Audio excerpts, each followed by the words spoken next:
अवधूत चिंतन श्री गुरुदेव दत्त श्री सद्गुरू स्वामी समर्थ सर्व स्वामी भक्तांचे स्वामी परिवारात खूप खूप मनापासून स्वागत आहे। सर्व भक्तांच्या मनातील चांगल्या इच्छा स्वामी महाराजांनी लवकरात लवकर पूर्ण कराव्या हीच महाराजांचरणी प्रार्थना करते।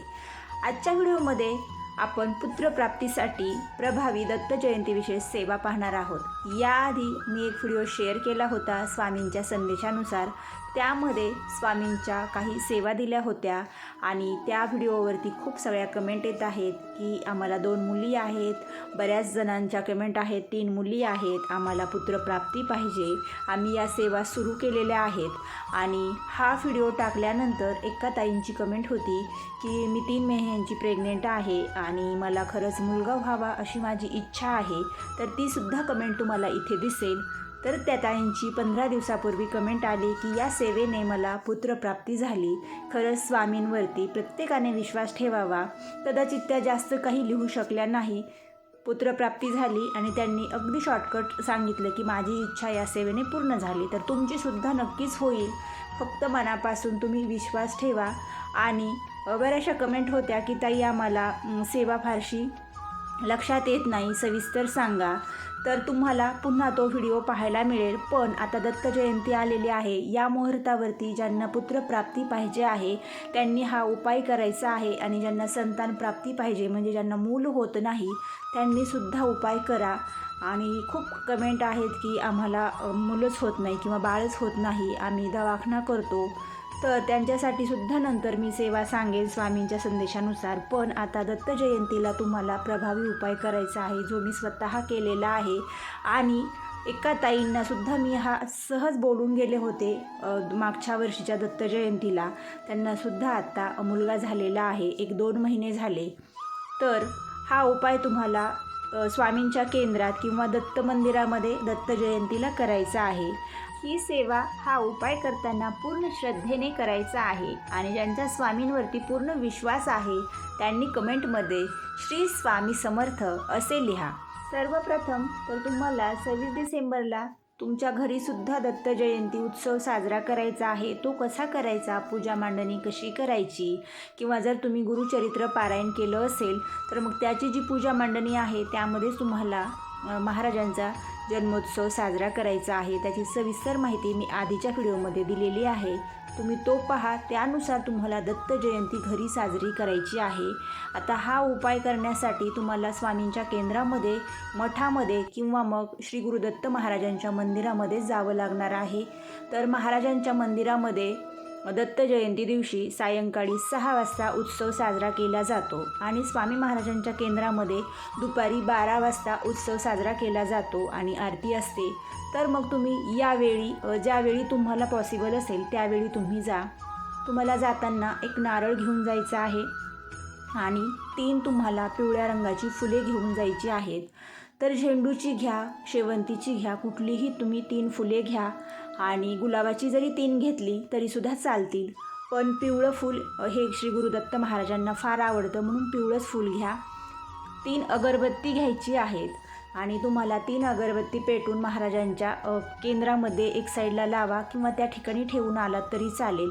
जो नारळ दिलेला आहे त्यावरती तुम्हाला थोड्याशा अक्षता ठेवायच्या आहेत आणि तुमची इच्छा म्हणजे महाराजांना जी आहे ती सांगा, किंवा फक्त महाराज मला शिष्य म्हणून तुम्ही स्वीकार करा आणि मी तुम्हाला हे गुरुपद देत आहे म्हणून तो नारळ तुम्हाला खडीसाखरेसोबत मंदिरामध्ये ठेवायचा आहे। जी 3 फुले घेतलेली आहेत ती 3 फुले तुम्हाला आरतीच्या वेळी हातामध्ये ठेवायची आहेत।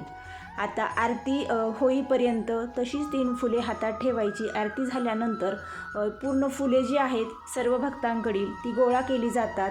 त्यावेळी ती 3 फुले तुम्ही त्या भांड्यात टाकून द्या, महाराजांच्या चरणावरती जातील।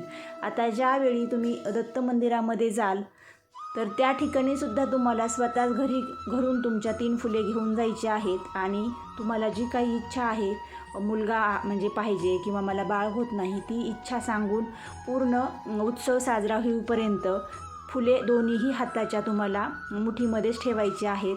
आणि ज्यावेळी जन्मोत्सव साजरा होतो त्यावेळी फुलांचा वर्षाव होतो, त्यानंतर आरती वगैरे होती आणि मग प्रत्येक भक्तांना रांगेमध्ये पाळण्याचं दर्शन केलं जातं. तर त्यावेळी तुम्हाला तुमच्या हातातील 3 फुले महाराजांच्या पाळण्यामध्ये सोडायची आहेत. तर प्रत्येक ठिकाणी पाळणा सजवलेला असतो, त्यामध्ये बाल दत्तात्रेयांचा फोटो असतो, जो तुम्ही इथे पाहू शकता असा फोटो. तर या फोटोच्या समोर एक नारळ तिथे ठेवलेला असतो. तर तुम्हाला फोटोच्या समोर 3 फुले ती ठेवायची आहेत आणि महाराजांना तर तुम्ही आधीच तुमची इच्छा सांगितलेली आहे. बघा, हा उपाय खूप महत्त्वाचा आहे, जो मी स्वतः केलेला आहे आणि मला पुत्रप्राप्तीवेळीस एका महाराजांनी सांगितलेला होता. तर मी तो उपाय केला होता. त्यानंतर मला पुत्रप्राप्ती झाली आणि मी 1-2 ताईंना असाच सांगितला होता. त्यांनासुद्धा ज्यांना बाळ नाही त्यांना मुलगी झाली.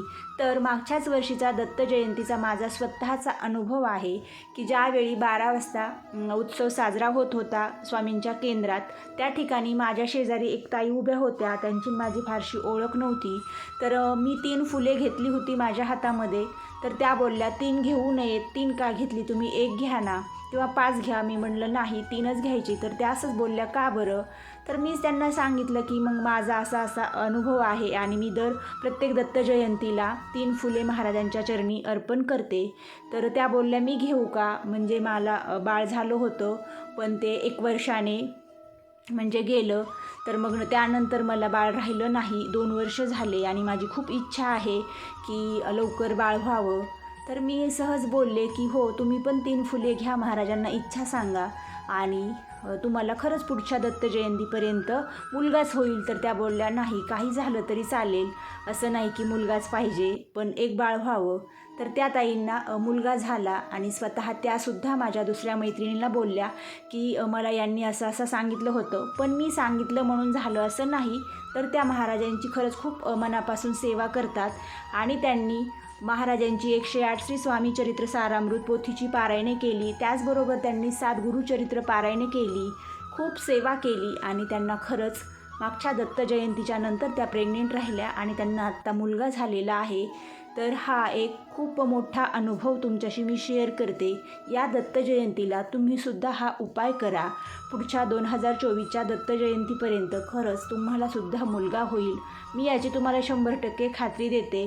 पण इतरसुद्धा सेवा तुम्हाला, मी जो पुत्रप्राप्तीचा व्हिडिओ आधी शेअर केलेला आहे तो पाहून तुम्हाला सेवा करायच्या आहेत किंवा मी यापुढेसुद्धा काही सेवेमध्ये बदल करून पुन्हा व्हिडिओ शेअर करणार आहे. खूप कमेंट आहेत की आम्हाला अजून पुत्रप्राप्तीबद्दल तुम्ही सेवा सांगा आणि त्यामुळे मी महाराजांच्या आज्ञेनुसार तो व्हिडिओ शेअर करेल. पण ही दत्त जयंती अजिबात चुकवू नका, ही सेवा करण्याची संधी चुकवू नका. आता जर काही ताईंना अडचण आलीच तर मग तुम्ही मार्गशीर्षमधल्या एखाद्या गुरुवारी दत्त महाराजांच्या मंदिरात किंवा स्वामींच्या केंद्रामध्ये जाऊन हा उपाय पुन्हा करू शकता. आता ज्यांना शक्य नाही त्यांनी घरी दत्त जयंती साजरी करायची आहे आणि महाराजांची जी पूजा मांडणी केलेली आहे, तर आपल्या घरी आपण आरती झाल्यानंतर तुम्हाला अशी 3 फुले अर्पण करायची आहे. त्याचसोबत तुम्हाला घरीसुद्धा महाराजांच्या पूजेसमोर लावताना 3च अगरबत्ती लावायची आहे, ज्या पद्धतीने मी इथे लावत आहे. आणि 3 अगरबत्ती तुम्हाला 3 वेळा अर्धचंद्राकृती ओवाळून घ्यायची. त्यानंतर महाराजांना इच्छा सांगून अगरबत्ती लावून घ्यायची आहे. असं नाही की आपल्याला काहीतरी पाहिजे म्हणून आपण सेवा करतोय, पण असते प्रत्येकाची काही ना काही इच्छा, तर तीसुद्धा महाराजांना सांगणं गरजेचंच असतं. प्रत्येकाने घरच्या घरीसुद्धा दत्त जयंती साजरी करा. महाराजांच्या होतील तेवढ्या दत्त जयंती दिवशी सेवा करा, कारण दत्त जयंतीच्या दिवशी श्री गुरुदत्त महाराजांचं जे गुरुतत्व आहे ते 1000 पट या भूतलावरती त्या दिवशी असतं आणि म्हणून तुमच्या प्रत्येक इच्छा महाराजांपर्यंत पोहोच होत असतात. महाराज स्वतः प्रत्येकाच्या घरात येऊन जात असतात. या दिवशी तुम्ही तुमच्या दारामध्ये जर कुत्रा म्हणजे श्वान आला तर त्याला हाड म्हणू नका. बऱ्याचदा आपल्याला ती सवय असते ना, तर त्याला तुम्हाला जर हलवायचं असेल तर शुक शुक असं करा, पण त्याला हाड असं म्हणून तुम्ही त्याला हाकलून देऊ नका. तर त्याला त्या दिवशी तुम्ही तुमच्या घरामध्ये जे काही असेल ताज्या अन्नाचा घास द्या. त्याचबरोबर या दिवशी ज्या ठिकाणी गायी असतील, तुम्हाला शक्य असेल तर गाईला हिरवा चारा खाऊ घाला. हे जरी उपाय तुम्हाला शक्य असतील तर करा, नाही केले तरी चालेल, पण जे मी तुम्हाला आधी उपाय सांगितलेले आहेत ते अवश्य करायचे आहेत. आणि जो व्हिडिओ आधी मी टाकला होता मुलगा होण्यासाठी, त्या सर्व भक्तांनी कदाचित हा व्हिडिओ पाहावा आणि ही सेवा करावी. तर भक्त हो, मुलगा आणि मुलगी समान आहे, कुठलाही भेदभाव आपण करत नाही आहोत. पण प्रत्येकाच्या कमेंट वाचून स्वतः मी सुद्धा खरंच भावूक झाले. महाराजांनी बुद्धी दिली आणि आज हा व्हिडिओ तुमच्याशी शेअर करते. तर खरंच तुम्ही हा स्वतः पहा आणि कदाचित महाराजांनी तुमची निवड केलेली आहे इतरांना सुद्धा शेअर करण्याची.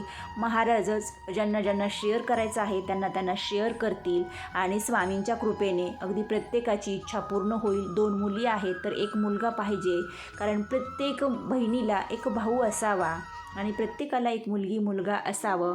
ज्यांना मूल नाही आहे त्यांना काही का होईना पण एक बाळ असावं, कारण आपलं आयुष्य तेव्हाच कंप्लीट होतं जेव्हा आपल्याला मुलगा मुलगी काहीतरी मुलं असतील आणि आपलं विश्वही त्यांच्याच अवतीभोवती गुरफटलेलं असतं. तर तुमच्या इच्छा पूर्ण होतील 100% मी खात्री देते. मी स्वतः अनुभव घेतलेला आहे म्हणून तुम्हाला एवढ्या खात्रीने हा उपाय सांगते. शेवटी आपण ज्या सेवा करतो त्या सेवेंवरती सुद्धा खूप अवलंबून असतं.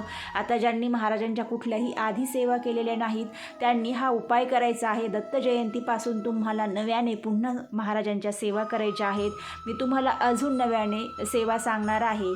सेवा करा 2024मध्ये. ज्यांना 20 वर्ष बाळ नाही, ज्यांना 10 वर्ष बाळ नाही, काही कमेंट होत्या 12 वर्ष झाली लग्नाला बाळ होत नाही, निश्चित होईल. स्वामी महाराज आहेत की ते सर्व संकटांचं त्यांच्याकडेच उत्तर असतं किंवा ते सर्व संकटातून आपल्याला मार्ग दाखवत असतात. तर भक्त हो, प्रत्येकाने आवर्जून सेवा करावी. ज्यांना मुलं आहेत, अगदी हसतं खेळतं घर आहे, त्यांनी सुद्धा हा उपाय करावा. आपल्या मुलांच्या दीर्घायुष्यासाठी प्रत्येक आईने हा उपाय करावा. तर भक्त हो, तुम्हाला अजून कुठली अडचण असेल तर कमेंटमध्ये सांगा, म्हणजेच तुम्हाला दत्त जयंतीपर्यंत काही सेवा किंवा त्या दिवशी काही उपाय करता येतील असे आपण तुम्हाला उपाय सांगू. तुमच्या अडचणी तुम्ही महाराजांना सांगा, त्यानुसार महाराज तुम्हाला सेवा देतील. मनोभावे सेवा करा. आजचा हा व्हिडिओ तुम्हाला कसा वाटला कमेंटमध्ये सांगा आणि आवडला असेल तरच व्हिडिओला लाईक करा. हा व्हिडिओ जास्तीत जास्त भक्तांना शेअर करा. जे नवीन आहे त्यांनी चॅनलला सबस्क्राईब करा. शेजारील बेल आयकॉन प्रेस करा, म्हणजेच तुम्हाला यापुढील महाराजांचे नवनवीन स्वामी संदेश ऐकायला पाहायला मिळतील आणि प्रत्येक भक्तावरती स्वामींची अखंड कृपादृष्टी राहील. आजची सेवा स्वामी आई चरणी आणि श्री गुरुदत्त महाराजांचरणी अर्पण करूया. श्री गुरुदेव दत्त, श्री स्वामी समर्थ. जय जय स्वामी समर्थ.